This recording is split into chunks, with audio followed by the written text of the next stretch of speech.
नमस्कार। आदर्श शिक्षण समिति बाड़मेर ऑनलाइन क्लास कक्षा 9वीं विषय हिंदी में आपका हार्दिक स्वागत अभिनंदन। विषय आचार्य सुरेश कुमार। आज हम सब पाठ पढ़ेंगे कबीर। एनसीईआरटी कोर्स के तहत कक्षा 9वीं में पद्य भाग का पाठ क्रमांक 9 कबीर के बारे में हम सब उसका परिचय पढ़ेंगे। भक्ति काल के कवियों में सबसे श्रेष्ठ कबीर निर्गुण शाखा के कवि थे। इनकी जन्म और मृत्यु के बारे में अनेक मतभेद है। कहा जाता है कि इनका जन्म 1398 काशी में हुआ था और निधन सन 1518 के आसपास माना जाता है। इन्होंने नियम रूप से शिक्षा नहीं पाई थी, परंतु इन्होंने सत्संग एवं अपने आप ज्ञान प्राप्त किया था। कवि श्रेष्ठ समाज सुधारक एवं क्रांति दृष्टा थे।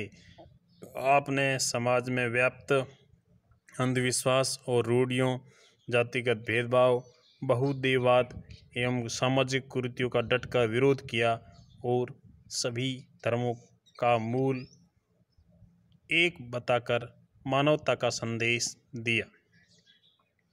पढ़ेंगे पाठ परिचय के बारे में। इस पाठ के अंदर प्रस्तुत पाठ में कबीर की साखियाँ एवं 2 पद संकलित है। इस साखी के अंदर मन की पवित्रता, प्रेम का महत्व, हिंदू मुस्लिम एकता एवं कर्म के महत्व के बारे में बताया गया है। साखी का अर्थ यानी साखी शब्द का अर्थ गवाह या साक्षी होता है। यहाँ ईश्वर को साक्षी मानकर ज्ञानपूर्ण बातों का उल्लेख करना है तथा ज्ञान चेतना का विकास कर मनोविज्ञान से मुक्त रहने का संदेश कबीरदास जी ने दिया है। अब इसके जो साखी है, प्रथम साखी के बारे में हम अध्ययन करेंगे। मान सरोवर सुबर जल हंसा के लिकराई मुक्ता फल मुक्ता चुगे अब उड़ी अनंत न जाहीं। प्रस्तुत साखी के अंदर मानसरोवर शब्द आया है। मानसरोवर शब्द का अर्थ होता है हिमालय स्थित पवित्र सरोवर है। दूसरा शब्द आया है सुबर। सुबर शब्द का अर्थ होता है अच्छी तरह भरा हुआ। तीसरा शब्द है केली। केली का अर्थ होता है क्रीड़ा। मुक्ता फल जिसका अर्थ होता है मोती। और अंत में सिर्फ शब्द आया है अनंत। अनंत का अर्थ होता है अन्यत्र। इस साखी के अंदर कबीरदास जी कहते हैं कि मानस सरोवर स्वच्छ जल से लबालब भरा है। उसमें हंस क्रीड़ा कर रहे हैं। वे वहाँ मोतियों को चुगते हैं और उस आनंददायी स्थान को छोड़कर कहीं अन्यत्र नहीं जाते। इसका निहितार्थ यह है कि मन रूपी संसार आनंद रूपी स्वच्छ जल से भरा हुआ है। उसमें शुद्ध मुक्त जीव आत्मा रूपी हंस विचरण कर रहे हैं और वह वहाँ आनंद रूपी मोतियों को चुगते हैं। वहीं पर मुक्ति पा लेने से अब अन्यत्र कहीं नहीं जाना चाहते हैं। अर्थात हमारे मन में परमात्मा निवास करता है, उसे खोजने की, अन्यत्र जाने की कहीं आवश्यकता नहीं है। यदि अपने हृदय के अंदर खोजेंगे तो आत्मा के अंदर हमारे को परमात्मा का दर्शन हो जाएगा। आगे दूसरा देखते हैं।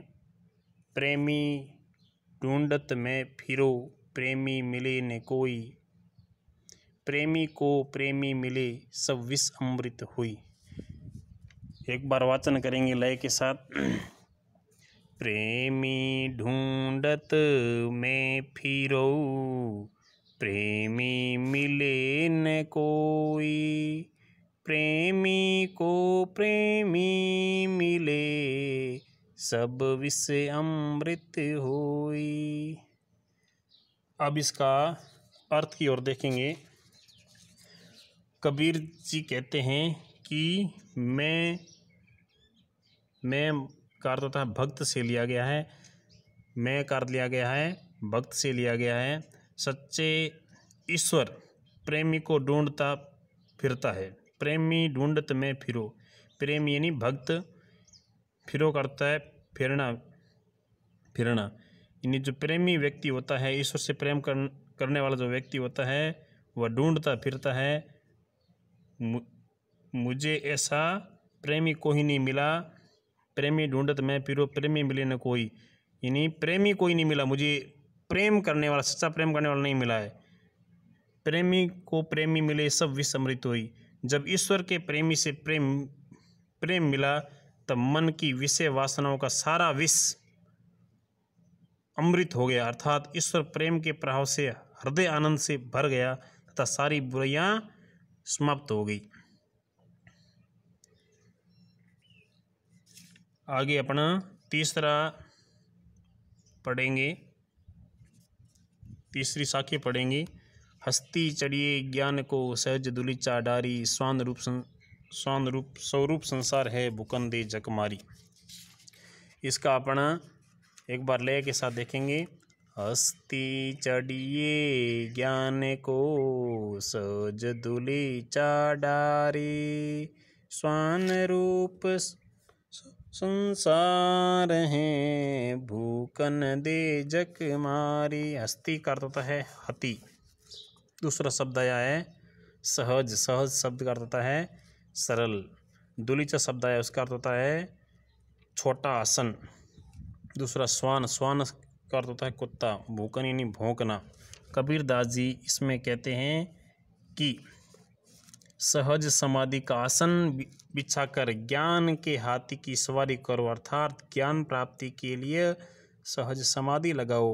ये संसार तो कुत्ते के समान है, यदि तुम्हारी आलोचना करने वाले कुत्तों की तरह भौंकते हैं तो तुम उनकी चिंता मत करो, अर्थात वे स्वयं चुप हो जाएंगे। इसका मूल उद्देश्य ये है कि प्रभु साधक को संसार की निंदा की बिना परवाह की साधना पथ पर बढ़ते जाना चाहिए। चौथी साखी पढ़ेंगे हम। पखा पखी के कारणे सब जग रहा भुलान, निरपक होई के हरि भजे सोई संत सुजान। पखा पखी, पक्ष और विपक्ष, इसका अर्थ होता है पक्ष और विपक्ष। भुलान यानी भूला हुआ, निरपक अर्थ होता है निष्पक्ष हो यानी वही, सुजान यानी ज्ञानी। कबीर कहते हैं कि सब लोग समर्थन या विरोध करने में ही लगे हुए हैं। इस तरह पक्का पक्की, पक्ष विपक्ष के चक्कर में पड़कर लोग ईश्वर को भूलने की बड़ी भूल कर रहे हैं। वास्तविक ज्ञानी सज्जन तो वह है जो निरपक्ष, पक्ष विपक्ष के ऊपर उठकर अर्थात निष्पक्ष होकर ईश्वर का भजन करता है। धन्यवाद।